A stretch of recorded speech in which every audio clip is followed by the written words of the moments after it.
Welcome back. So the next step is you're going to import your type from Adobe Illustrator and you're going to build it up to make it 3D into a pencil topper like this one has been done. So I will take you to the tutorial for that. So go to this website here, tinkercad.com, and then go down to join class. I've created classes for my students and you could do the same for yours.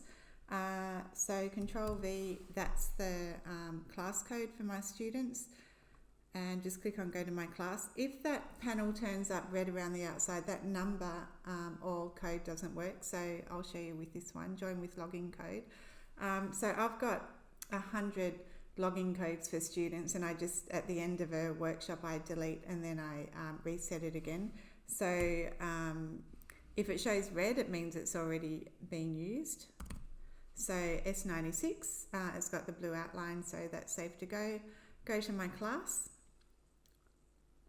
And then over on the side, click on classes, and I've already set up mine, which is pencil topper. So I click on there, and then again, I click on here, and then copy and tinker. So this gives you a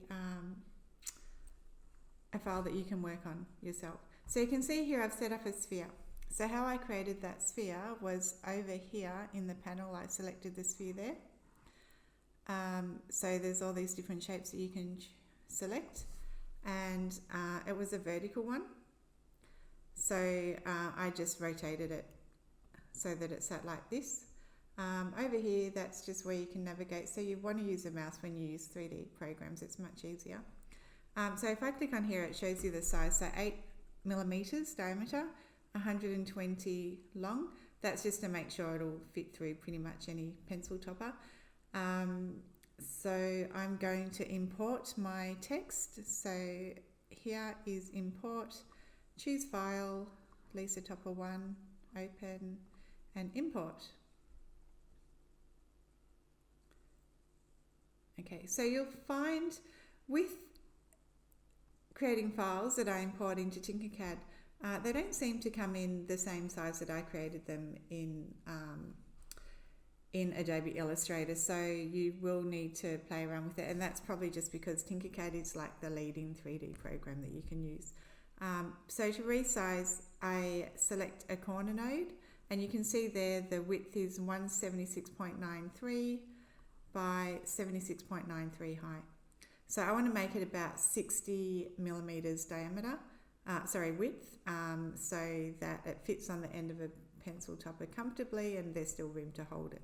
So I hold down the shift key. If I don't hold down the shift key, it's going to distort it. So shift key, drag it into about 60 diameter, and I'll scroll in a bit. So these here, this determines the width, this determines the height. You've got the center one, which determines the height of from the baseline upwards, or the depth. So I'm going to make that 16mm. There we go. And this one, the cone at the top, that's if I want to raise the whole object off the print bed and move it around. So I don't need to do that. So I can use the arrow keys to move this into place. So there's a couple of ways you can center. So you can select everything, and then up the top here, you can align, and it shows you these dots, so I can align it center, and I can even align it this way. But if I have a look at this, it's too close to the end of the towel. It looks like it's cutting off a bit, see that? So that's probably not ideal. So I'll zoom out again. That's just scrolling on the mouse pad. And if I want to go home, just click on that if it gets a bit difficult, or fit to page. So I am going to manually just move it up so that the tail actually extends over that hole there. So it makes it a bit low down here. So just do something that you're comfortable with. I could make the whole type slightly bigger as well if then it's going to fit a bit better. So you've got options. So just play around and see what works for you. Now, so this is coloured. So I can choose any colour from there, but it won't make a difference. I select my print colour settings when I go to the next program. So you can see this is invisible. So that's going to create a hole when I merge these. So to do that, click and drag on both, and then up here, the Union Group tool. And then you'll see that it has created that hole all the way through, and it's all connected. So I'm going to then export. Okay, so if I want to export to print as one colour, I will just export it as an STL, which is what I get students to do, because multicolours takes up a lot of time and we don't have students for long periods of time. OBJ is if you want to, in the next program, select multiple colours and recolour it. So I'm going to export it as an STL. And then the icon here for Bambu Studio will come up, so I just click on that and it opens it up. So if you don't have it, open Bambu Studio on your laptop, and so you can see there. So the file has come in, it's sitting on the bed. If I wasn't sure if it was sitting on the bed, I would just click on that to make sure that it is. And so we select the object. So this is printing to Bambu Lab P1S. The diameter of our nozzle is 0.4. The flow is set at standard. This is over to PLA. So it's just a made from corn starch, so all natural. And then the only thing that I sometimes do is add support, but I don't need to for this because I've done the test before and I know that those holes won't collapse, so that's good.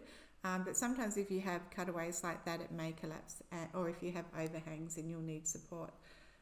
So then we go to slice plate. And so this tells me that it's going to take 29 minutes and 31 seconds to print. It doesn't come up with any errors that anything's going to go wrong with it, so that's a good thing. If it does, then you'll need to go back to your settings and readjust accordingly. And then we go to print plate. Now I'm not at the office at the moment, so I'm not connected to our DevOps that connects to the printer directly, but these, we have different coloured printers. So that just shows the green printer. Over here, if I were to click on this downward arrow, if it was connected, then I would have PLA1, PLA2, PLA3 and PLA4, because we have 4 filaments to each 3D printer. So we just select which colour we want to print and select it there, and then we go down to send and it goes off to print.